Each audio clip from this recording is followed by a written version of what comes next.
வணக்கம். நியூஸ் தமிழின் தேர்தல் பயணம் நிகழ்ச்சி தொடங்குகிறது. தர்மபுரி மாவட்டத்திலே தற்போது நாம் தேர்தல் பயணம் நிகழ்ச்சியிலே பொலிட்டிக்கல் மாஸ் நிகழ்ச்சியை நடத்துவதற்காக வந்திருக்கின்றோம். தேர்தல் பயணம், தேர்தல் பயணம், தேர்தல் பயணம். நியூஸ் தமிழ்.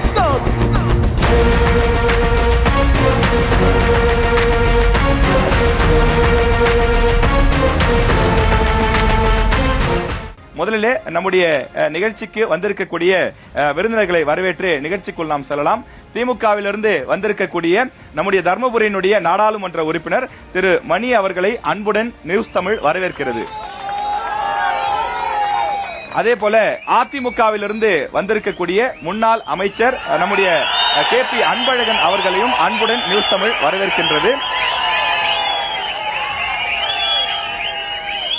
அடுத்ததாக நாம் தமிழர் கட்சியிலிருந்து வந்திருக்கக்கூடிய திரு சந்தோஷ்குமார் மாநில ஒருங்கிணைப்பாளர், அவரையும் நியூஸ் தமிழ் அன்புடன் வரவேற்கிறது.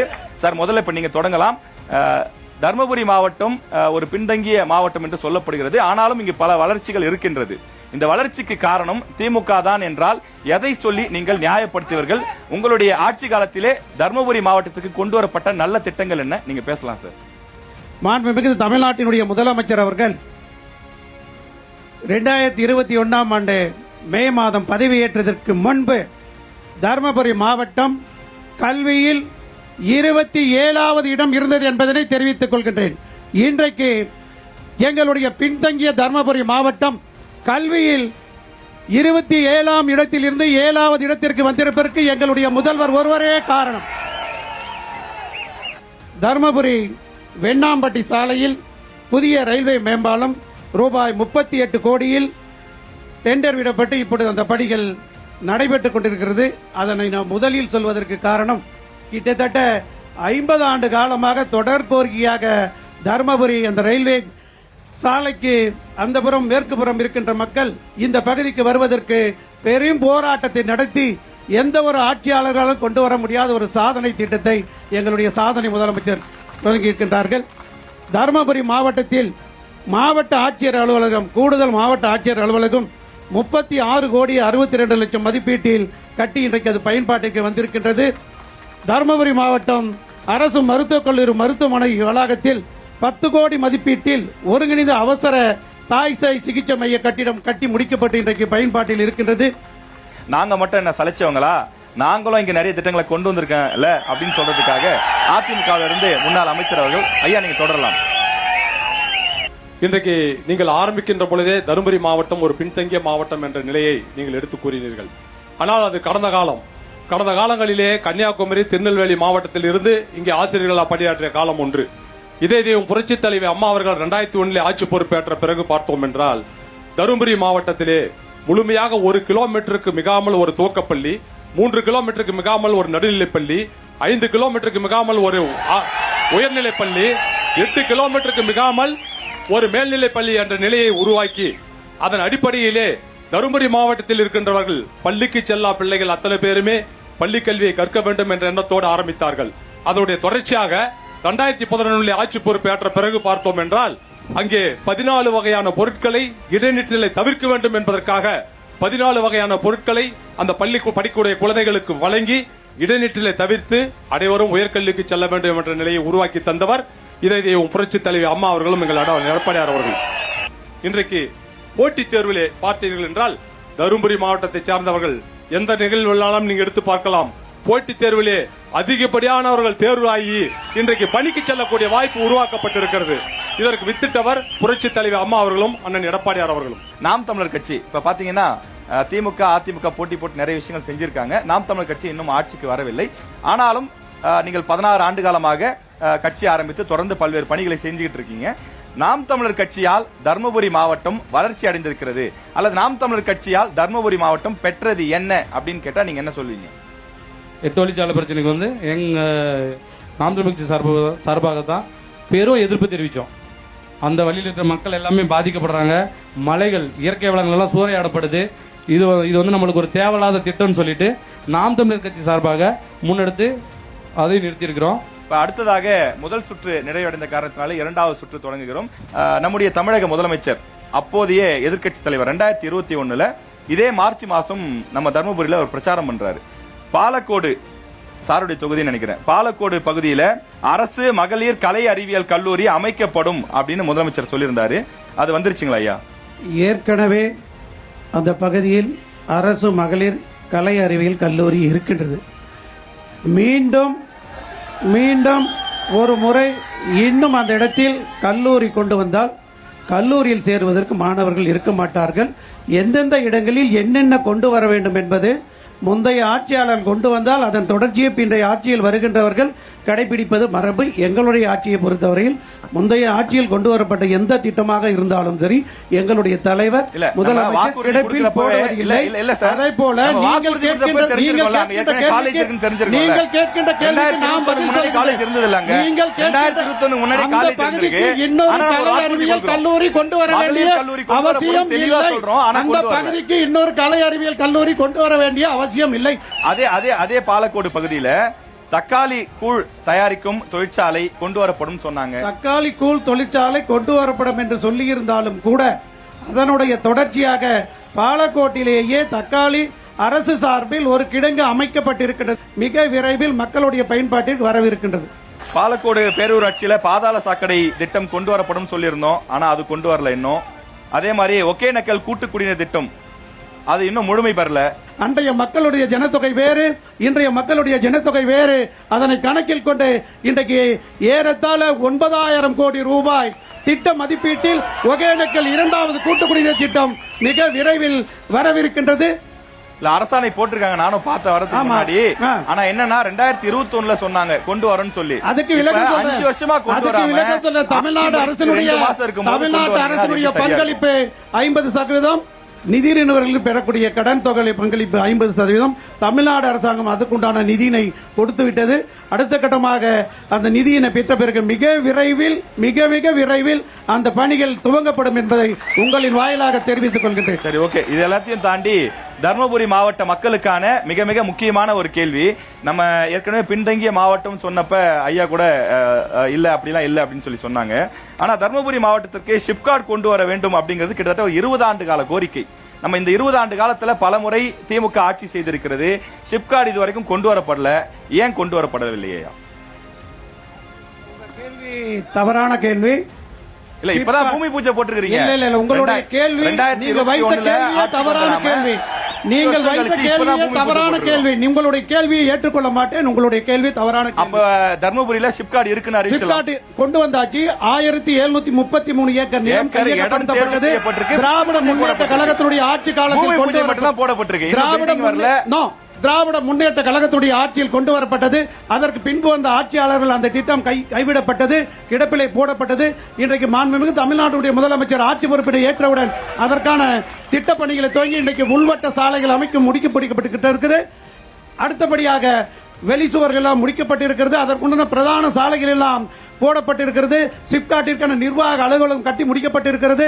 மிக விரைவில் அது மக்களுடைய பயன்பாட்டிற்கு வரும் என்பதை. சிப்காட்டுக்கு 3 முறை பூமி பூஜை போட்டதா சொல்றாங்க. அப்படி யார் போட்டாலும் நாங்க ஒரு முறை தான் போட்டோம். இதுக்கு முன்ன போட்டது எங்களுக்கு தெரியாது. நாங்க ஒரே ஒரு முறை தான் போட்டோம். சரி, ஓகே. மக்கள் நேரலையில பாத்துட்டு இருக்காங்க, மக்கள் முடிவு பண்ணிப்பாங்க ஐயா. இப்ப 12 லட்சம் கோடி ரூபாய் அளவுக்கு தமிழக அரசு முதலீடு எடுத்திருக்கு இந்த 5 ஆண்டு கால ஆட்சியில. இந்த 12 லட்சம் கோடி முதலீட்டுல தர்மபுரிக்கு கிடைத்தது என்ன? தர்மபுரிக்கு கிடைத்தது என்று சொன்னால் தமிழ்நாட்டிற்கு கிடைத்த வருவாயில் விகிதாச்சாரப்படி மாவட்ட மக்களுக்கு அந்தந்த மாவட்டங்களுக்கு பகிர்ந்தளிக்கின்ற வகையில் தர்மபுரி மாவட்டத்திற்கும் பல்வேறு துறைகளுக்கு பல்வேறு திட்டப்பணிகளுக்கு அந்த திட்டத்தினுடைய நிதி ஒதுக்கீடு செய்யப்பட்டிருக்கிறது என்பதுதான் உண்மை. இப்ப நாடாளுமன்ற உறுப்பினரா மக்கள் உங்களுக்கான வாய்ப்பு கொடுத்திருக்காங்க. தர்மபுரி மாவட்ட மக்களுடைய நீண்ட நாள் கோரிக்கையில ஒண்ணு தர்மபுரி மொரப்பூர் இந்த ரயில் இணைப்பு திட்டம். கிட்டத்தட்ட ஒரு 80 ஆண்டு காலமாக இருக்கக்கூடிய மொரப்பூர் தர்மபுரி ரயில் பாதை திட்டம் எனக்கு முன்பு இருந்த எங்கள் நாடாளுமன்ற உறுப்பினருடைய சீரிய முயற்சியினால் கொண்டு வரப்பட்ட திட்டம். இன்றைக்கு அந்த திட்டம் ஒன்றியத்தில் ஆட்சி புரிகின்ற ஆட்சியாளர்களால் தடுத்து நிறுத்தப்பட்டு கடந்த நிதி நிலை அறிக்கையிலும் தமிழ்நாட்டுக்கு ஒரு பைசாவை கூட ரயில்வே துறைக்கு ஒதுக்காத ஒன்றிய அரசு இந்த முறையும் ஒரு பைசாவை கூட ஒன்றிய அரசு நிதி ஒதுக்கவில்லை என்றால் 40 எம்பி இருக்கும்ல தமிழ்நாட்டுல இருந்து 40 எம்பிக்கள் இருந்தாலும் அங்கே இருக்கிற செவிடன் காதில் ஊதிய சங்காக தான் இருக்குது. நாங்கள் போராட்டம் பண்ணாலும் ஒன்றிய அரசு எங்களை செவி கொடுத்து எங்களுடைய கேள்விக்கு மதிப்பே கொடுப்பதில்லை. சரி, நான் உங்களையே கேட்கிறேன், எங்க கூட இங்க ஆட்சியில் இல்ல, கூட்டணியில நாங்க இல்ல. குஜராத்ல யார் இருக்குது? குஜராத்ல யார் இருக்குது? ஊபில யார் இருக்குது? அங்க மட்டும் நிதியை கொடுக்கறான் நெறியாளர், உங்களுக்கு தெரியாதா? செவிடன் காதில் ஊதிய சங்கு தான் தமிழ்நாட்டில் நடந்து கொள்கிறது. ஒன்றிய அரசு பாரபட்சமாக நடந்து கொள்கிறது. அதாவது உங்களுக்கு உதாரணம், தமிழ்நாட்டிற்கு எல்லா விதத்திலும் பாரபட்சமாக நடந்து கொள்கிற ஒன்றிய அரசு இருக்கின்ற வரையில் நீங்கள் கேட்கின்ற ரயில்வே திட்டம் மொரப்பூர் தர்மபுரி கிடையாது. தமிழ்நாட்டில் இருக்கின்ற அனைத்து திட்டங்களும் கிடப்பிலே போடப்பட்டிருக்கு. இதுதான் பிஜேபி தொடர்ந்து ஆட்சியில் இருக்கிற வரைக்கும் அப்ப உங்களால எந்த திட்டமே கொண்டு வர முடியாது. எங்களால கொண்டு வர முடியும். தேர்தல் மக்கள் எப்படி ஓட்டு போடுவாங்க? பிஜேபி நீங்க நினைக்கிற மாதிரி பிஜேபி ஆட்சியில் இருக்காதுங்க. பாருங்க, அப்ப நீங்க நாடாளுமன்றத்துல அவையை முடக்கிறதுக்கு எத்தனையோ விஷயங்களுக்காக போராடுறீங்க. 2 தப்பான தகவல் நாடாளுமன்ற உறுப்பினர் சொல்லியிருக்கின்றார். அது கருத்து பரிமாற்றம் சொல்லுங்க வேகமா பதில். ஒன்று, சிப்காட் தொழிற்சாலை ஆரம்பிக்கல 10 ஆண்டு காலம் கிடப்புல போட்டாங்கன்னு சொல்றாங்க.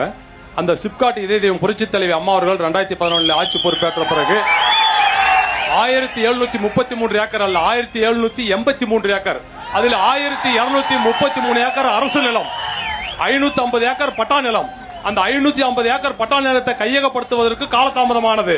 இந்த 5 ஆண்டு காலத்தில் நினைத்திருந்தால் அந்த இடத்திலே தொழிற்சாலைகள் கொண்டு வந்திருக்கலாம் இவர்கள். இப்ப நீங்க சிப்காட் பத்தி பேசும்போது சொல்றீங்க, 5 ஆண்டுகளா இவங்க இருந்தாங்க, எதுவும் கொண்டு வரலன்னு சொல்றாங்க. அதே 5 முறை தர்மபுரியில நீங்க சட்டமன்ற உறுப்பினரா இருந்திருக்கீங்க. இதுல 2 முறை அமைச்சரா இருந்திருக்கீங்க. 2 வெவ்வேறு துறைகளுக்கு அமைச்சரா இருந்திருக்கீங்க. ஒரு அமைச்சரா இருந்து நீங்க சில கல்லூரிகளை கொண்டு வந்திருக்கீங்க, நான் கேள்விப்பட்டோம். வாழ்த்துக்கள், நல்ல விஷயம். அது ஏன் சிப்காட் கொண்டு வரதுக்கு நீங்க பண்ணல? அப்ப படிக்கிறதுக்கு காலேஜ் கொண்டு வரீங்க, படிச்சு முடிச்ச வேலைக்கு எங்க போவான்? அதுதான் 2011 அம்மா அவள் கொண்டு வரப்பட்டது. 2011 கொண்டு வரப்பட்டது 550 ஏக்கர் பட்டா நிலம். நான் தெளிவா சொல்றேன். அதுக்கு அப்புறம் 10 வருஷம் இருக்கு. 2011 இருந்து 21 வரைக்கும் 10 வருஷம்.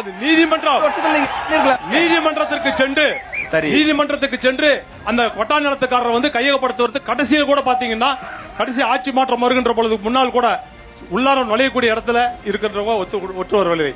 அதனையும் தாண்டி தான் அவர்களிடம் பேச்சுவார்த்தை செய்து 8 வழி சாலை நம்ம ஆட்சியில தான் வந்தது. ஆனா அதை போட்டோம்ல கரெக்டா? எது சேலம் 8 வழி சாலை இருக்குங்கய்யா, அதுக்கும் தான் மக்கள் ஒத்துக்கல. ஆனா அதை கரெக்டா கொண்டு வந்தோம்ல. சேலம் 8 வழி சாலையில அன்னைக்கு எதிர்ப்பு தெரிவித்தது யார்? விவசாயிகள் தான். விவசாயிகள் கொண்டு வர முடியல. இப்ப அதே மாதிரிதான் சிப்காட்டுக்கு நிலம் எடுக்கிறதுல எதிர்ப்பு இருந்தாலும் அதை தாண்டி கொண்டு வந்தீங்கன்னா மக்கள் கொண்டாடி இருப்பாங்கல்ல. இப்ப உங்களை பத்தி ஒவ்வொரு தனிநபரும் நீதிமன்றத்தில் வழக்கு தொடுத்த காரணத்தினால் அந்த நீதிமன்ற வழக்கில் இருந்து அந்த இடத்தை எடுப்பதற்கு கையகப்படுத்துவதற்கு காலதாமதமாகிவிட்டது. இப்ப என்னன்னா சார், இப்ப எண்ணெய்கோல் புதூர் திட்டம் அப்படின்னு சொல்றாங்க. இப்ப அதே மாதிரி பார்த்தா தென்பெண்ணையில இருந்து வரக்கூடிய அந்த உபரி நிதியை கொண்டு வந்தா தர்மபுரி மாவட்டம் பயன்பெறும் என்பதை தாண்டி முதல்ல பயன்பெறக்கூடிய ஒரு தொகுதியா உங்க தொகுதி தான் இருக்கு. தர்மபுரி மாவட்டம் முழுவதும் பயன்படுது. அப்ப 10 ஆண்டு காலம் நம்ம அமைச்சரா இருந்து இந்த திட்டத்துக்கு ஏன் போதுமான நடவடிக்கை எடுக்கல?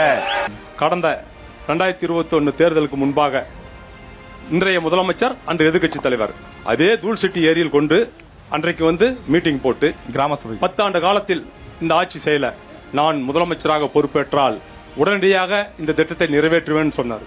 இல்ல, அதுக்கு பதில் அவர் சொல்வாரு.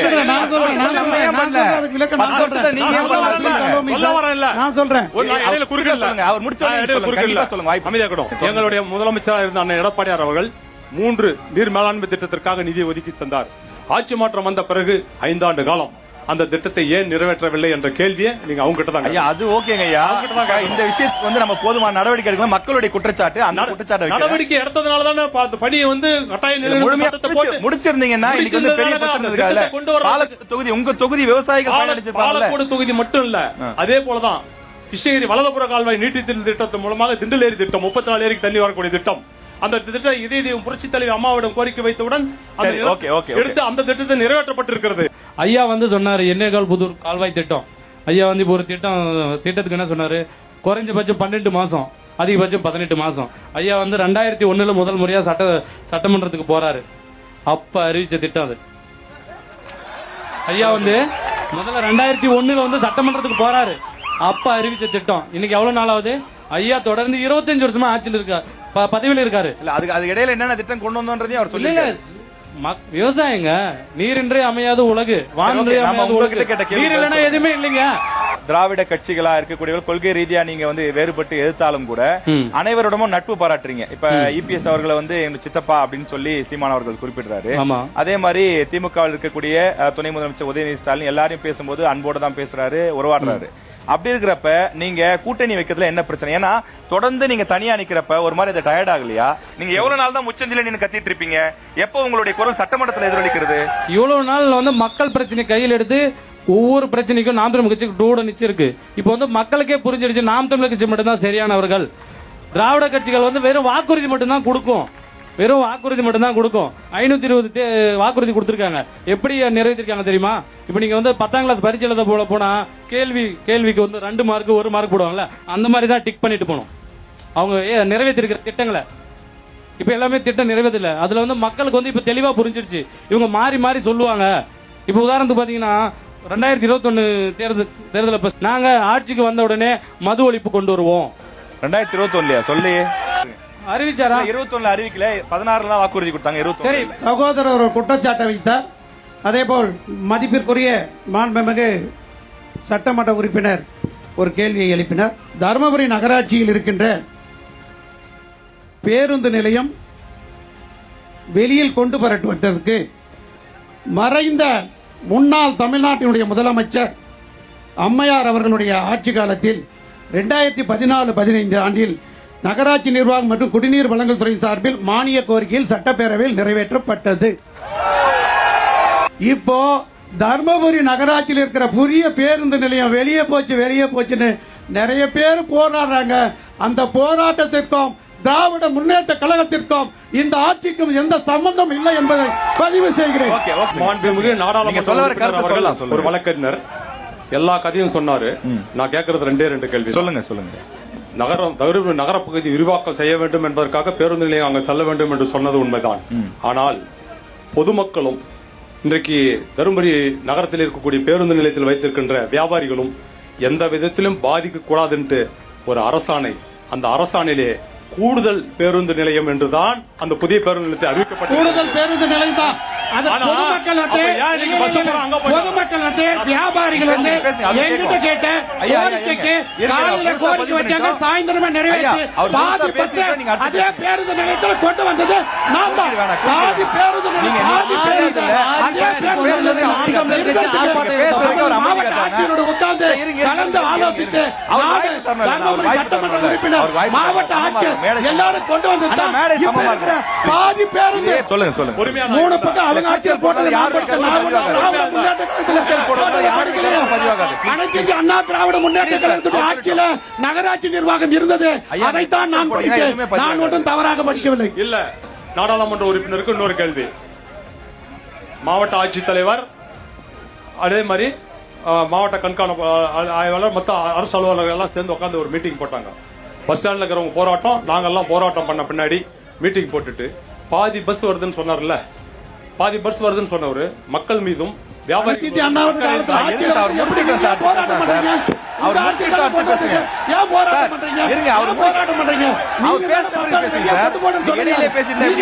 நாங்க இல்லையே யாரோட ஆட்சியில அவங்க ஆட்சியில் தான் வருது. எங்களை குறை சொல்லக்கூடாது அந்த விஷயத்துல. குறை சொல்லக்கூடாது. நீங்க குற்றச்சாட்டு வைக்கும்போது அவர் ஏத்துக்கிறாருல, அவர் பதில் சொல்றாரு, நீங்க அந்த மாதிரி பதில் வைங்க. என்ன பார்த்தேன்? பத்திரிகை செய்தி, தொலைக்காட்சி செய்தி பார்த்தேன். நாடாளுமன்ற உறுப்பினர் தலைமையில் எல்லாம் சேர்ந்து போட்டு பாப்பிரெட்டிப்பட்டி, அரூர், இந்த பக்கம் திருப்பத்தூர் பஸ் எல்லாம் அங்க வருட்டு. ஏன் அப்பவே நாடாளுமன்ற உறுப்பினர் அங்க மக்களையும் மக்களுடைய பேச விடுங்க. சொல்லுங்க. வியாபாரிகளோட நல்ல கருதி எனக்கு ஏன் போடல? ஏன் போடல நீ? மக்களுக்கு மக்கள் மேல போடணும்ல? ஏன் போடல நீ? அந்த தீர்மானத்தை போட வேண்டியதுதானே அப்பே? எல்லா பஸ்ஸும் வந்து போட வேண்டியதுதானே? அவையை ஒத்தி வைக்க முடியாது. எல்லா பஸ்ஸும் வந்து போட வேண்டியதுதானே? ஏன் பாதி பேருக்கு ஒரு கண்ணுக்கு வெள்ளம், ஒரு கண்ணுக்கு உள்ளாமா? ஒரு கண்ணுக்கு வெள்ளம், ஒரு கண்ணுக்கு உள்ளாமா? அப்புறம் போட வேண்டியதுதானே? அப்புறம் போட வேண்டியதுதானே? ரெண்டு பக்கமும் இங்க தீர்வு கிடைக்க போறது இல்ல. அண்ணா ஓகே. தர்மபுரியை பொறுத்த வரைக்கும் பக்கத்திலே ரெண்டு பெரிய நதி, தமிழ்நாட்டுடைய ரெண்டு பெரிய நதி போகுது, காவிரி நதி போகுது, பக்கத்துல தென்பெண்ணை நதி போகுது. இந்த மாவட்டத்தை இந்த எல்லைகளை ஒட்டி ரெண்டு பெரிய நதி போயும் கூட இங்க இருக்கக்கூடிய விவசாயிகள் அவ்வளவு கஷ்டப்படுறாங்க. திராவிட கட்சிகள் ரெண்டு பேரும் 50 ஆண்டுகளுக்கும் மேலாக மாறி மாறி ஆட்சி செஞ்சிருக்கிறீங்க. இந்த விவசாயிகளுக்கு தண்ணீர் கொண்டு வருவதற்கு, காவிரியுடைய உபரி நீரை கொண்டு வருவதற்கு, தென்பெண்ணையினுடைய உபரி நீரை கொண்டு வருவதற்கு நீங்க எடுத்த முயற்சி என்ன? ஆளுக்கு ஒரு நிமிஷத்துல பதில் சொல்லுங்க சார். இதற்குண்டான திட்டம் மாண்புமிகு தமிழ்நாடு முதலமைச்சர் அவருடைய பரிசீலனையில் இருக்கிறது. இப்போ அடிக்கல் போட்டிருக்கோம் இல்லைங்க, சொல்லிருங்க. முதலமைச்சர் 2021 கொடுத்த வாக்குறுதி என் கையில இருக்கு. ஒகேனக்கல், அதாவது பாத்தீங்கன்னா அந்த தர்மபுரி காவிரி உபரி நீர் திட்டம், இது விவசாயிகளுக்கு பயன்பெறக்கூடியது. கிட்டத்தட்ட தர்மபுரி மாவட்டத்தில் 20 லட்சம் பேருக்கு தான் சொல்றாங்க. 15 லட்சம் பேருக்கு பயன்படக்கூடிய முக்கியமான திட்டம்.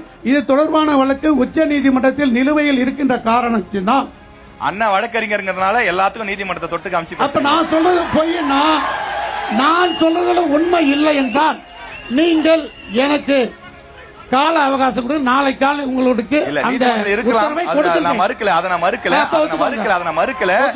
தமிழக அரசு மத்த விஷயங்களுக்கு வந்து எவ்வளவு வேகமா உச்ச நீதிமன்றம் போறாங்க, எந்தெந்த விஷயத்துக்கு போறாங்கன்னு உங்களுக்கு தெரியும். மாவட்டத்தினுடைய 80% மக்கள் சம்பந்தப்பட்டவர்கள் சென்றாலும் அதே வேகமா முடிவிற்கு எல்லோரும் கட்டுப்பட்டவர்கள், நீதிமன்றத்தினுடைய முடிவுக்கு கட்டுப்பட்டவர்கள் யாராக இருந்தாலும். ஆகவே நீதிமன்ற உத்தரவிற்கு பிறகு நிச்சயமாக மழைக்காலங்களில் கடலுக்கு வீணாக செல்கிறது உபரி நீர் தர்மபுரி மக்களுடைய, விவசாய மக்களுடைய பயன்பாட்டிற்கு எங்களுடைய முதலமைச்சர் 2026 பதவியேற்றவுடன் நிச்சயமாக அதனை செயல்படுத்துவார். ஐயா, இப்ப நீங்க சொல்லுங்க, அதே கேள்விதான், கேள்வி ஒண்ணுதான். தர்மபுரி காவிரி உபரி நீர் திட்டம் ஏன் நீங்க பண்ணல? நீர் மேலாண்மை பொறுத்தவரை அனைத்து இந்திய அண்ணா திராவிட முன்னேற்ற கழக ஆட்சியில் எது செய்யப்பட்டது என்ற கருத்தையும் உங்களிடம் சொல்லினேன்.